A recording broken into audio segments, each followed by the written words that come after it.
বহুদলীয় গণতন্ত্র নিশ্চিত করে সুষ্ঠু নির্বাচন অনুষ্ঠানে প্রতিশ্রুতিবদ্ধ অন্তর্বর্তী সরকার। Third voice of global south সামিটে ডক্টর মোহাম্মদ ইউনূস।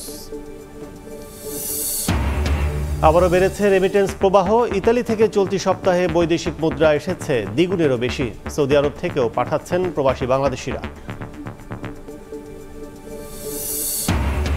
এবং নির্মাণ ব্যয়ের চেয়ে তোলা হয়েছে কয়েকগুণ বেশি টাকা। ৩২ বছর পর শিক্ষার্থীদের উদ্যোগে বন্ধ হলো ময়মনসিংহে বাংলাদেশ চীন মৈত্রী সেতুর টোল আদায়। কমেছে যানজট।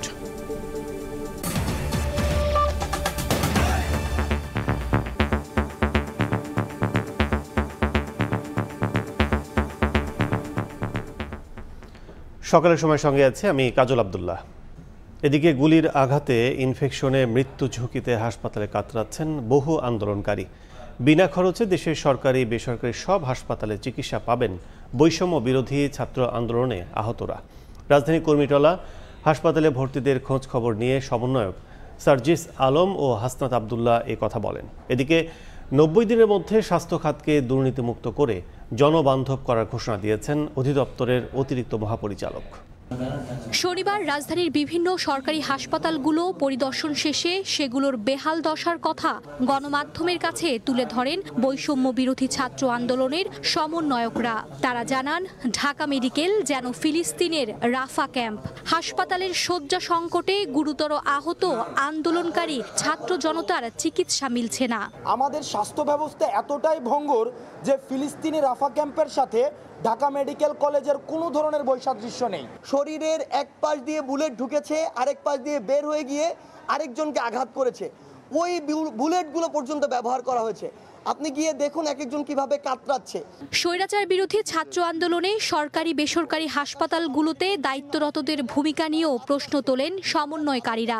তাদের যে বিলগুলো নেওয়া হয়েছে লক্ষ লক্ষ টাকা, এগুলো যেন প্রাইভেট হসপিটালগুলো ফেরত দিয়ে রিফান্ড করে স্পেশালাইজড ডেডিকেটেড কেয়ার ইউনিট করে দেওয়া হয়েছে, যেখানে শুধুমাত্র আহতদের চিকিৎসা করা হবে এবং সেই চিকিৎসাটি হবে সম্পূর্ণ ফ্রিতে। এ সময় স্বাস্থ্য অধিদপ্তরের অতিরিক্ত মহাপরিচালক অধ্যাপক ডাক্তার আহমেদুল কবির বলেন, সমন্বয়কারীদের দাবি অনুযায়ী এখন থেকে আন্দোলনে আহতদের বিনা খরচে চিকিৎসা দেয়া হবে। একই সঙ্গে ৯০ দিনের মধ্যে দেশের স্বাস্থ্য ব্যবস্থায় আমূল পরিবর্তনের ঘোষণাও দেন তিনি। 90 days countdown begins from now. আপনারা অপেক্ষা করেন, days are coming, there will be changes. তৎকালীন আওয়ামী লীগ সরকারের নির্দেশে হাসপাতালে চিকিৎসা নিতে আসা আহত ও মারা যাওয়াদের তথ্য লোপাটের অভিযোগ এনে তা উদ্ধার করার প্রত্যয় ব্যক্ত করেন সমন্বয়কারীরা। ওই প্রত্যেকটি ইনফরমেশন কালেক্ট করে যেন প্রকাশ করা হয়। মার্জিয়া মুমু, সময় সংবাদ, ঢাকা। চট্টগ্রামের সাবেক প্রধানমন্ত্রী শেখ হাসিনা সহ ৩৪ জনের বিরুদ্ধে মামলা হয়েছে। নগরীর বহদ্দারহাট এলাকায় কোটা সংস্কার আন্দোলনে কলেজ ছাত্র তানভীর সিদ্দিকীকে হত্যার অভিযোগে এ মামলাটি হয়।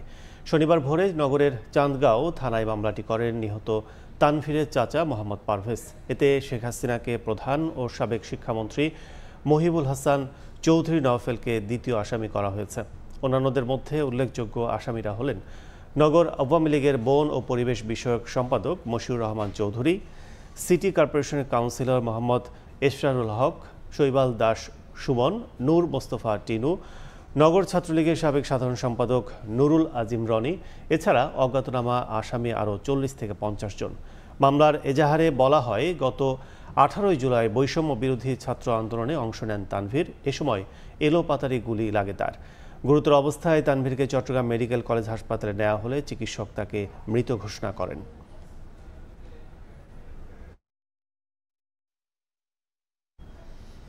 সকালের সময় আরও থাকছে। মাঠ পর্যায়ে কচ্ছপ গতিতে চলছে ইএফডি মেশিন বিতরণ। হচ্ছে না ভ্যাট আদায়ের লক্ষ্য পূরণ। এনবিআরের সক্ষমতার ঘাটতি দেখছেন নতুন গভর্নর। অচলাবস্থা কাটিয়ে শিক্ষা প্রতিষ্ঠানগুলো আজ থেকে শুরু হচ্ছে শ্রেণী কার্যক্রম। এই মুহূর্তে রাজধানীর ঢাকা রেসিডেন্সিয়াল মডেল কলেজের সামনে আছেন রিপোর্টার তাজওয়ার মাহমুদ। সরাসরি যাচ্ছে তার কাছে। প্রায় 1 মাস পর আজ রাজধানী সহ সারা দেশের বিভিন্ন শিক্ষা প্রতিষ্ঠানগুলো কিন্তু খুলতে শুরু করেছে এবং আমরা দেখছি যে ইতোমধ্যেই শিক্ষার্থীরা আসছেন এবং স্কুল কলেজগুলোতে শ্রেণীকক্ষে ফেরার এক ধরনের আনন্দ তাদের মধ্যে কিন্তু রয়েছে। যদিও এই গত 17 জুলাই বৈষম্য বিরোধী ছাত্র আন্দোলনে পরিস্থিতি যখন অনেকটা বিপদের দিকে যেতে থাকে তখন কিন্তু শিক্ষার্থীদের এই শিক্ষা প্রতিষ্ঠানগুলো বন্ধ করে দেওয়া হয় এবং তারপর থেকে কিন্তু আজ 1 মাসের বেশি সময় হতে চলেছে। এই 1 মাসের মধ্যে কিন্তু কোনো শিক্ষা প্রতিষ্ঠান সারা দেশে খোলা ছিল না। এর পাশাপাশি এইচএসসি যারা পরীক্ষার্থী ছিল তাদেরও কিন্তু পরীক্ষা স্থগিত করা হয়েছে। যদিও গতকাল আমরা জানতে পেরেছি যে সেপ্টেম্বরের 13 তারিখ থেকে এইচএসসি পরীক্ষার্থীদের যে বাকি যে পরীক্ষাগুলো ছিল সেই পরীক্ষাগুলো কিন্তু সেপ্টেম্বরের 13 তারিখ থেকে অনুষ্ঠিত হওয়ার কথা রয়েছে। তো আজকে আমরা যেটুকু দেখতে পাচ্ছি সকাল থেকে যে স্কুল কলেজগুলো খুললেও এখানে এসে বা শিক্ষার্থীদের যে উপস্থিতি সেটি কিন্তু খুব বেশি নয়, কিংবা বলা চলে যে স্বাভাবিকের তুলনায় কিছুটা কম। কারণ দীর্ঘদিনে যে গুমোট পরিস্থিতি সেখানে কিন্তু এক ধরনের প্রভাব রয়েছে। এর পাশাপাশি আমরা যে ঢাকা রেসিডেন্সিয়াল মডেল কলেজে এখন অবস্থান করছি এখান থেকেও কিন্তু আন্দোলনের প্রথম দিকেই একজন শহীদ হয়েছেন, ফারহান ফাইয়াজ, যার ঘটনাটি কিন্তু সামাজিক যোগাযোগ মাধ্যমে বেশ আলোড়ন তোলে এবং ফারহান ফাইয়াজের যেই স্মৃতি সেই স্মৃতি কিংবা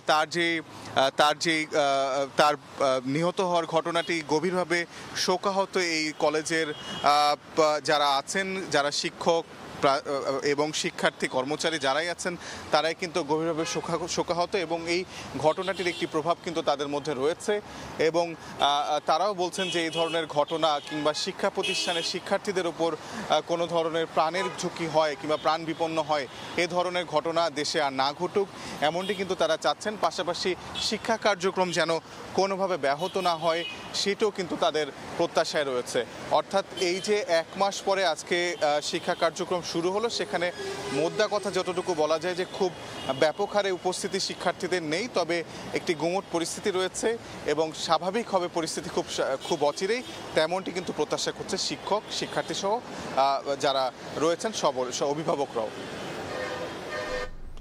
1 মাস পর বাংলাদেশে অন্তর্ভুক্তিমূলক বহুদলীয় গণতন্ত্র নিশ্চিত করে সুষ্ঠু ও অংশগ্রহণমূলক নির্বাচন অনুষ্ঠানে প্রতিশ্রুতিবদ্ধ অন্তর্বর্তী সরকার।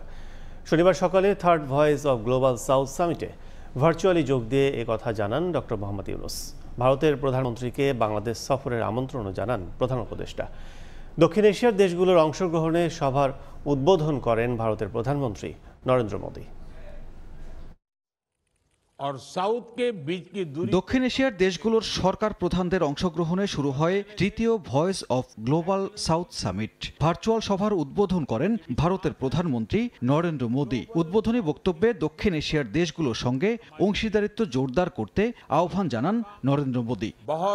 ধন্যবাদ। পরে সামিটে বক্তব্য রাখেন বাংলাদেশের অন্তর্বর্তীকালীন সরকারের প্রধান উপদেষ্টা ডক্টর মোহাম্মদ ইউনূস।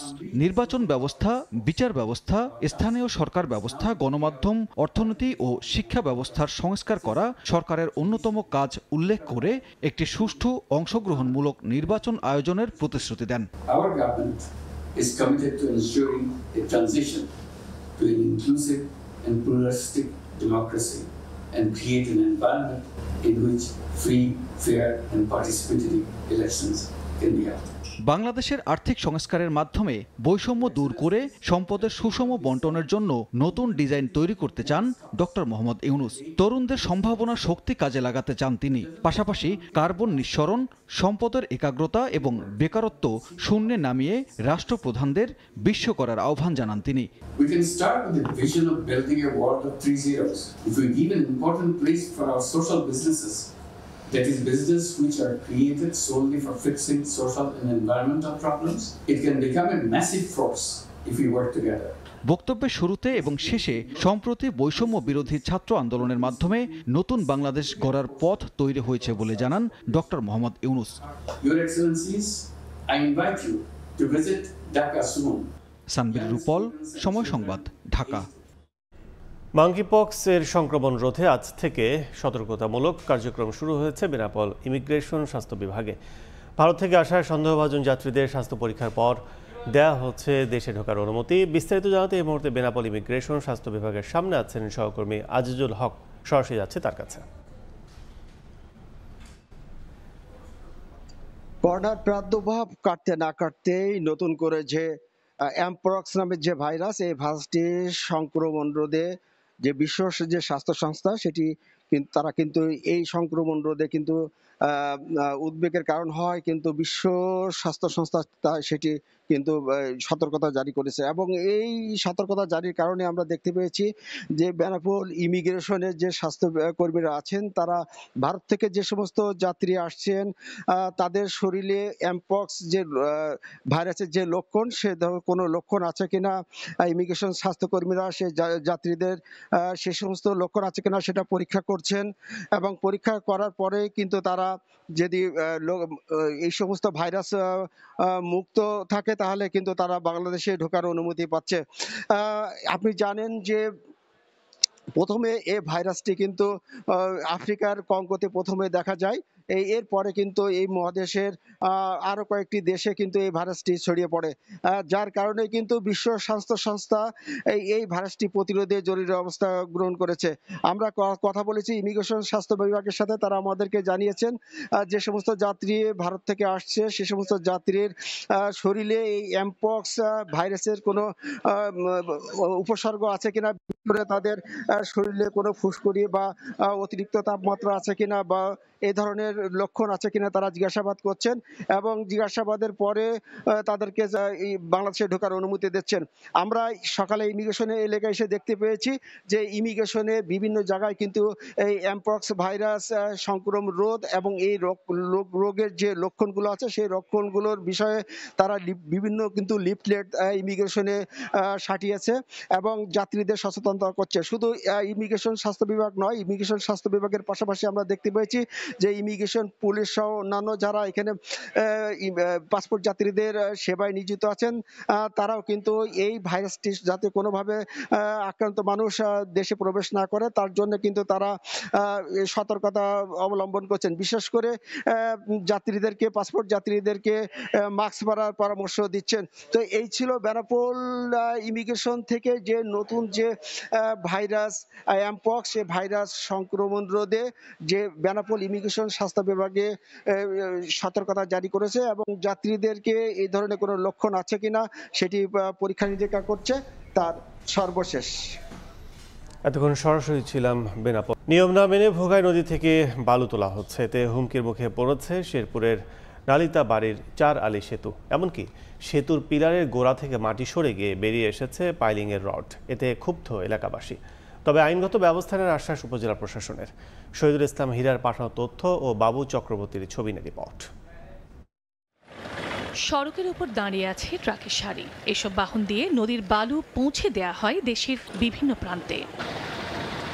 অবৈধভাবে বালু তোলা হচ্ছে শেরপুরের নালিতাবাড়ি উপজেলার রামচন্দ্রকোড়া ইউনিয়নের সীমান্ত সড়কের 4 আলি সেতু এলাকার ভোগাই নদী থেকে। সেতুর দুপ্রান্তে 500 মিটারের মধ্যে বালু তোলার উপর নিষেধাজ্ঞা থাকলেও এ কাজ করছেন স্থানীয় প্রভাবশালীরা। সেতুর কাছে নদীর 40 থেকে 50 ফুট গভীর থেকে দিন-রাত অর্ধশতাধিক ড্রেজার দিয়ে বালু তোলায় সৃষ্টি হয়েছে বড় বড় গর্তের। এমনকি সেতুর পিলারের গোড়া থেকে মাটি সরে গিয়ে বেরিয়ে এসেছে পাইলিংয়ের রড। এতে ক্ষুব্ধ এলাকাবাসী। বালু উড়ান থেকে মনে করেন ব্রিজটা মনে করেন যে কলম বাড়িয়ে পড়ছে, পিলার টিলার সব বাইরে পড়ছে। এটা ভাঙিয়ে গেলে আমরা চলাফেরা কেমনে করবো? ব্রিজটা যদি একটা কিছু হয়ে যায় তাহলে আমরা যারা এই ব্রিজ দিয়ে সবসময় যাতায়াত করি তা আমাদের জন্য একটু সমস্যাই। নিয়ম ভঙ্গ করলে কঠোর ব্যবস্থা নেওয়ার হুঁশিয়ারি উপজেলা প্রশাসনের। যারা এই কাজগুলো করছে আমি তাদেরকে বারবার নিষেধ দিচ্ছি, যদি তারা আমাদের নির্দেশ অমান্য করে আমরা তাদের বিরুদ্ধে প্রয়োজনীয় ব্যবস্থা নেব এবং শক্ত ব্যবস্থা নেব, সে যেই হোক না কেন। শেরপুরের নালিতাবাড়ি উপজেলার নাকুগাঁও স্থলবন্দরের সঙ্গে ময়মনসিংহের হালুয়াঘাট এবং সিলেটের যোগাযোগের একমাত্র সড়কে ভোগাই নদীর ওপর 2011 সালে নির্মাণ করা হয় 150 মিটার দীর্ঘ এ সেতু। সময় সংবাদ, শেরপুর। নির্মাণের 11 বছরও চালু হয়নি হবিগঞ্জের বাহুবল উপজেলার ট্রমা সেন্টার। অভিযোগ উঠেছে গণপূর্ত ও স্বাস্থ্য বিভাগের টানাপড়েনে বন্ধ হাসপাতালটি। এলাকাবাসী জানায় সরকারের অর্থ ব্যয় হলেও কোনো সুবিধা পাননি জেলার বাসিন্দারা। রাশেদ আহমদ খানের পাঠানো তথ্য ও শাওন গোপের ছবি নিয়ে রিপোর্ট। চিকিৎসায় 2013 সালে হবিগঞ্জের বাহুবলে নির্মাণ করা হয় ট্রমা সেন্টার। অভিযোগ উঠেছে গণপূর্ত ও স্বাস্থ্য বিভাগের টানাপোড়েনের কারণে গত 11 বছরেও চালু হয়নি এ হাসপাতালটি। এলাকাবাসী জানায় সরকারের অর্থ ব্যয় হলেও কোনো সুবিধা পাননি জেলার বাসিন্দারা। দ্রুত ট্রমা সেন্টারটি চালুর দাবি তাদের। বিগত 15 বছর ধরে দেখতেছি ট্রমা সেন্টারটি মানে তারা তৈরি হয়ে এটা রাখছে, কিন্তু এখনো চালু হইতেছে না। দেখা যায় হাত পা ভাঙে, রোগীরা অনেক সময় মারাও যায় চিকিৎসার গাফলাতের কারণে। ঢাকা তো অনেক দূর যাইতে সমস্যা হয়, তবে সেন্টারটা চালু হইতো রোগীগুলা ঢাকা যাওয়া লাগতো না। গণপূর্ত বিভাগ বলছে বিদ্যুৎ সংযোগ না পাওয়ায় এতদিন তারা ভবনের পূর্ণাঙ্গ কাজ শেষ করতে পারেনি, যদিও ক্যামেরার সামনে কথা বলতে রাজি হননি কোনো কর্মকর্তা। আর স্বাস্থ্য বিভাগ বলছে দীর্ঘদিন পড়ে থাকলেও বর্তমানে কাজ চলমান, তবে জনবল ও পর্যাপ্ত তহবিল পেলে দ্রুত প্রতিষ্ঠানটি চালু করা সম্ভব। জনবল স্বল্পতার জন্য এবং বাজেট না পাওয়ার দরুন আমরা সংক্ষিপ্তভাবে শুধু বহির্বিভাগীয় চিকিৎসাটা চালু রেখেছি। আশা করছি আমরা খুব অচিরেই অন্তর্বিভাগ এবং অপারেশনের কাজগুলো আমরা শুরু করতে পারবো। বাহুবল ট্রমা সেন্টার নির্মাণে ব্যয় হয় 3,18,00,000 টাকা। সময় সংবাদ, হবিগঞ্জ। ইএফডি মেশিন বসানো ধীরগতিতে ভ্যাট আদায় ব্যবস্থাপনায় পিছিয়ে পড়ছে এনবিআর। অন্যদিকে যত্রতত্র মেশিন দেয় নষ্ট হচ্ছে ব্যবসায়িক শৃঙ্খলা। ব্যবসায়ীদের দাবি খাত অনুযায়ী দিতে হবে ইএফডি মেশিন, না হলে অরাজকতার শিকার হবেন ভ্যাটদাতারা। তবে সার্বিক ব্যবস্থাপনায় দক্ষতা নিয়ে প্রশ্ন তুলেছেন অর্থনীতিবিদ ও বাংলাদেশ ব্যাংকের নবনিযুক্ত গভর্নর। বিস্তারিত দেখুন আমার করা রিপোর্টে। স্বচ্ছতার সঙ্গে ভ্যাট আদায়ে ঢাকাসহ বিভাগীয় শহরে ব্যবসায়ীদের মাঝে ইলেকট্রনিক ফিসক্যাল ডিভাইস ইএফডি বিতরণ করছে এনবিআর, কিন্তু মাঠ পর্যায়ে এর বাস্তবায়ন হচ্ছে কচ্ছপ গতিতে। এনবিআর তথ্য অনুযায়ী গত ডিসেম্বরেই 18,000 থেকে 1 লাফে 30,000 ইএফডি মেশিন বিতরণের কথা, কিন্তু সংস্থাটির ওয়েবসাইটের তথ্য অনুযায়ী বিতরণ হয়েছে মাত্র 7,500 প্রতিষ্ঠানের কাছে। ব্যবসায়ীরা বলছেন প্রয়োজনের তুলনায় কম মেশিন বিতরণে একদিকে যেমন ভ্যাট আদায়ের লক্ষ্য পূরণ হচ্ছে না, তেমনি বিভিন্ন খাতে বিচ্ছিন্নভাবে ডিভাইসটি দেয় নষ্ট করছে ব্যবসার পরিবেশ। সব ব্যবসায়ীদের ভ্যাটের আওতা আনতে হবে, এসডির আওতা আনতে হবে, আনলে দেখা যায় দেশের রাজস্ব বৃদ্ধি পাবে। যে দোকানগুলোতে বসানো হয়েছে 20টা দোকান থেকে মাল কিনতে যাবেন, 5 লক্ষ টাকার মাল কিনতে গেলে 5,50,000 টাকা হয়ে যাবে। আর পাশের দোকানগুলো যাদেরকে মেশিনটা দেওয়া হয়নি তাদের পরে 5 লক্ষ টাকা, তাহলে কোন দোকানদার ওদের ওখানে ঢুকবে বলেন? এ বিষয়ে জানতে এনবিআর এর প্রধান কার্যালয়ে গিয়েও মেলেনি জবাব। ব্যস্ততা দেখিয়ে কথা বলেননি সংশ্লিষ্ট কর্মকর্তা। অর্থনীতিবিদরা বলছেন খাত ধরে বাস্তবায়ন করতে হবে এই মেশিনের ব্যবহার। এক ইএফডি কিন্তু পুরো ব্যবসায়ের যে বা এই যে কর আদায়ের ক্ষেত্রে যে সমস্যাগুলো রয়েছে সেগুলো সমাধান করে ফেলতে পারে। এটা আসলে শুরু করা দরকার ছিল গ্রাম থেকে, তার কারণ শহরাঞ্চলে কিন্তু মুষ্টিমেয় যারা ব্যবসায়ী তারাই পুরো ব্যবসার যে সিদ্ধান্ত গ্রহণ এনবিআরকে প্রভাবিত করা সেই কাজগুলো করে থাকেন। তবে ডিজিটাল কার্যক্রম তদারকিতে এনবিআর এর সক্ষমতা নিয়ে প্রশ্ন তুলেছেন বাংলাদেশ ব্যাংকের নতুন গভর্নর। ইএফটিকে ম্যানেজ করার যে দক্ষতা সেটা এনবিআর নেই, এবং এনবিআর এর কোনো প্রতিষ্ঠানিক কোনো ব্যবস্থাও নাই যেখানে ম্যানেজ করতেছে প্রত্যেকটা ইএফটি মেশিন কি চালু আছে কিনা। আমি ইএফটি মেশিন ঢাকে রেখে দিছি, ইএফটি মেশিন চলে না 5 দিন, আমি কিন্তু জানবো না। দেশব্যাপী ব্যবসা প্রতিষ্ঠানের সংখ্যা প্রায় 56 লাখ। এর মধ্যে 5 বছরে 3 লাখ মেশিন সরবরাহের লক্ষ্যমাত্রা এনবিআর এর। এই অবস্থায় লক্ষ্যমাত্রা পূরণে যেমন শঙ্কা তৈরি হয়েছে, তেমনি কবে সব প্রতিষ্ঠান অত্যাধুনিক ব্যবস্থাপনার আওতায় আসবে তা নিয়েও প্রশ্ন ব্যবসায়ী মহলের। কাজল আব্দুল্লাহ, সময় সংবাদ, ঢাকা। দেখছেন সকালের সময়। ইতালি থেকে বেড়েছে রেমিটেন্স প্রবাহ। গেল বছর সর্বোচ্চ 1,166 মিলিয়ন ইউরো পাঠালেও এবার সে রেকর্ড ভাঙতে চলেছে। গেল সপ্তাহের তুলনায় চলতি সপ্তাহে রেমিটেন্স পাঠানোর হার দ্বিগুণেরও বেশি। ইতালি থেকে হাসান মাহমুদের রিপোর্ট। গণঅভ্যুত্থানে সাড়া দিয়েই সরকার পতনের আগে রেমিটেন্স না পাঠানোর আহ্বানে অনেক প্রবাসী দেশে টাকা পাঠানো থেকে বিরত থাকে। তবে শেখ হাসিনা সরকারের পতনের পর ইতালি থেকে স্বাভাবিকের তুলনায় অনেক বেশি পরিমাণে রেমিটেন্স যাচ্ছে বাংলাদেশে। মানি এক্সচেঞ্জগুলোর কর্মকর্তারা বলছেন চলতি সপ্তাহে আগের সপ্তাহের তুলনায় দ্বিগুণেরও বেশি রেমিটেন্স পাঠিয়েছে ইতালি প্রবাসী বাংলাদেশিরা। প্রবাসী ব্যবসায়ীরা বলছেন এই রেমিটেন্স পাঠানোর প্রবাহ আগামীতে আরও বাড়বে। দেশের অর্থনীতিকে সচল রাখতে প্রবাসীদের ভূমিকার কথাও স্মরণ করিয়ে দেন তারা। রেমিটেন্সের প্রবাহ গত সপ্তাহের থেকে এই সপ্তাহে প্রায় দ্বিগুণের মতো বৃদ্ধি পেয়েছে এবং এই ধারাবাহিকতা অব্যাহত থাকবে আশা করতেছি আমরা। বাংলাদেশের পরিস্থিতি অনেক ভালো হওয়াতে রেমিটেন্স বাড়ছে এবং আরও বাড়বে ইনশাআল্লাহ। বছরের প্রথম 3 মাসে 29 কোটি 13 লাখেরও বেশি রেমিটেন্স পাঠানো হয়েছে বাংলাদেশে। ইতালিতে প্রতিষ্ঠিত বেসরকারি প্রতিষ্ঠান ন্যাশনাল এক্সচেঞ্জ কোম্পানি গেল সপ্তাহের তুলনায় বেশি রেমিটেন্স পাঠিয়েছে। আগের সপ্তাহে যেখানে 1 কোটি 77 লাখ রেমিটেন্স পাঠানো হয়, চলতি সপ্তাহে সেখানে 3 কোটি 59 লাখ রেমিটেন্স পাঠিয়েছে তারা। বাংলাদেশে রাজনৈতিক ডামাডোল না থাকলে আগের সকল রেকর্ড ভেঙেই চলতি বছর ইতালি থেকে রেমিটেন্স পাঠানোর নতুন রেকর্ড গড়বে বাংলাদেশিরা, এমনটাই মনে করছেন কেউ কেউ। ইতালির রোম থেকে হাসান মাহমুদ, সময় সংবাদ। কিছুদিন আগেও বৈধ পথে রেমিটেন্স পাঠানোর হার কমে যায়, তবে ডক্টর মোহাম্মদ ইউনূস নেতৃত্বে অন্তর্বর্তীকালীন সরকার দায়িত্ব নেওয়ার পর এখন সৌদি আরব থেকে রেমিটেন্স পাঠাচ্ছেন প্রবাসী বাংলাদেশিরা। প্রবাসীরা মনে করেন দেশের অর্থনৈতিক সংকট কাটাতে তাদের পাঠানো রেমিটেন্স গুরুত্বপূর্ণ ভূমিকা রাখবে। রিয়াদ থেকে আরিফুর রহমানের রিপোর্ট। সৌদি আরবের বাংলাদেশের অধ্যুষিত বাথা ও হাইয়াল উজারা বা হারা এলাকায় বিপুল সংখ্যক প্রবাসী বাংলাদেশি বসবাস করেন। প্রবাসীদের কেন্দ্র করে বৈধ পথে রেমিটেন্স পাঠানোর জন্য সৌদি আরবের বিভিন্ন ব্যাংকের শাখা উপশাখাগুলো এই দুটি স্থানেই সবচেয়ে বেশি। বাংলাদেশি অধ্যুষিত হওয়ায় সৌদি আরবের বিভিন্ন স্থান থেকে বেশিরভাগ বাংলাদেশি দূর দূরান্ত থেকে এখানে এসে দেশে থাকা স্বজনদের কাছে টাকা পাঠান। প্রবাসীরা মনে করেন দেশের চলমান পরিস্থিতি যত দ্রুত স্বাভাবিক হবে, দেশে থাকা স্বজনদের জন্য তারা ততই শঙ্কামুক্ত থাকবেন। বাংলাদেশের তরুণ সমাজ দুর্নীতিমুক্ত সমাজ গঠনের যে অঙ্গীকার করেছে তা বাস্তবায়ন করতে এবং দেশের অর্থনীতিকে সমৃদ্ধ করতে নতুন ডক্টর মোহাম্মদ ইউনূসের নেতৃত্বে অন্তর্বর্তীকালীন সরকারের উপর ভরসা করছেন প্রবাসীরা। দেশের সমৃদ্ধি, দেশের উন্নতি, দেশের অর্থনৈতিক চাকা সচল রাখতে আমরা রেমিটেন্সের মাধ্যমে গুরুত্বপূর্ণ ভূমিকা রাখার চেষ্টা করতেছি। আমরা প্রত্যেকটা প্রবাসী আমরা সবাইকে উৎসাহিত করবো যেন সবাই ব্যাংকের মাধ্যমে বাংলাদেশে রেমিটেন্স পাঠায় এবং দেশের উন্নয়নে সার্বিক ভূমিকা রাখে। আমরা প্রবাস থেকে ব্যাংকের মাধ্যমে টাকা পাঠাবো এবং যারা আছে তাদেরকে বলবো ব্যাংকের মাধ্যমে টাকা পাঠানোর জন্য। বিশ্বব্যাংকের তথ্য অনুযায়ী প্রবাসী আয়ে বাংলাদেশের অবস্থান 7ম। এর একটি বড় অংশ আসে মধ্যপ্রাচ্যের দেশ সৌদি আরব থেকে। আরিফুর রহমান, সময় সংবাদ, সৌদি আরব। রিপাবলিকান ডেমোক্রেটদের বাকযুদ্ধে উত্তপ্ত যুক্তরাষ্ট্রের প্রেসিডেন্ট নির্বাচনের প্রচারণা। বাইডেনের চেয়ে কামালা হ্যারিসকে হারানো সহজ হবে বলে মনে করেন ডোনাল্ড ট্রাম্প, এমনকি কামালা সমাজতান্ত্রিক পাগল বলে কটাক্ষ করেন তিনি। এদিকে রিপাবলিকান নেতা ডোনাল্ড ট্রাম্প ক্ষমতায় এলে কর ফাঁকি দেবেন শিল্পপতিরা, খর্ব হবে মার্কিনীদের স্বাধীনতা, এমনটাই অভিযোগ হ্যারিসের রানিং মেট টিম ওয়ালসের। কখনো প্রতিশ্রুতির ফুলঝুরি, কখনো আবার একে অপরকে কটাক্ষ করার চেষ্টা, এভাবেই চলছে যুক্তরাষ্ট্রের 47তম প্রেসিডেন্ট নির্বাচনের ডামাডোল। স্থানীয় সময় শনিবার দেশের পেনসিলভেনিয়ার উইলকস-বেরিতে নির্বাচনী সমাবেশে যান রিপাবলিকান নেতা ডোনাল্ড ট্রাম্প। এ সময় কামালাকে ব্যক্তিগত আক্রমণ করেন তিনি। বলেন বাইডেনের চেয়ে কামালাকে নির্বাচনে হারানো সহজ হবে, কারণ তিনি একজন সমাজতান্ত্রিক পাগল। তার হাসিও পাগলের মতো। এছাড়া কামালাকে কটাক্ষ করতে নিজেকে বেশি সুন্দর বলে দাবি করেন যুক্তরাষ্ট্রের সাবেক এই প্রেসিডেন্ট।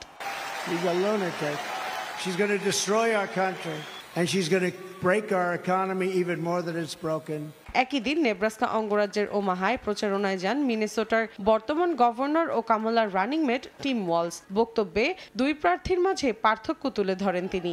বলেন ট্রাম্প ক্ষমতায় এলে মধ্যবিত্তদের শাস্তি দিয়ে শিল্পপতিদের কর ফাঁকির ব্যবস্থা করে দেবেন, খর্ব করবেন স্বাধীনতা। তিনি যদি পুনরায় হোয়াইট হাউসে আসেন তাহলে যুক্তরাষ্ট্রের জন্য মোটেও তা ভালো হবে না। Each and every one of you believe exactly what Kamala Harris believes. We believe in the promise of America. We just have to fight. We just have to fight for it. Because as the next president of the United States says, she says it often, when we fight, we win. এদিন মধ্যবিত্তদের জন্য কর কর্তন, সুযোগ সৃষ্টি এবং জীবনযাত্রার খরচ কমানোর বিষয়ে কামালার প্রতিশ্রুতির পুনর্ব্যক্ত করেন টিম ওয়ালস। মৌসুমী সাথী, সময় সংবাদ। সকালের সময় শীর্ষ সংবাদগুলো জানিয়ে দিচ্ছে আরেকবার। অচলাবস্থা কাটিয়ে 1 মাস পর আজ থেকে স্কুল, কলেজ, মাদ্রাসায় শুরু পাঠদান। প্রথম দিনে কম উপস্থিতি, সরকারি বেসরকারি বিশ্ববিদ্যালয়ে চালু, ক্লাস হওয়া নিয়ে শঙ্কা। এই ছিল সকালের সময়, সঙ্গে থাকুন সময়ের।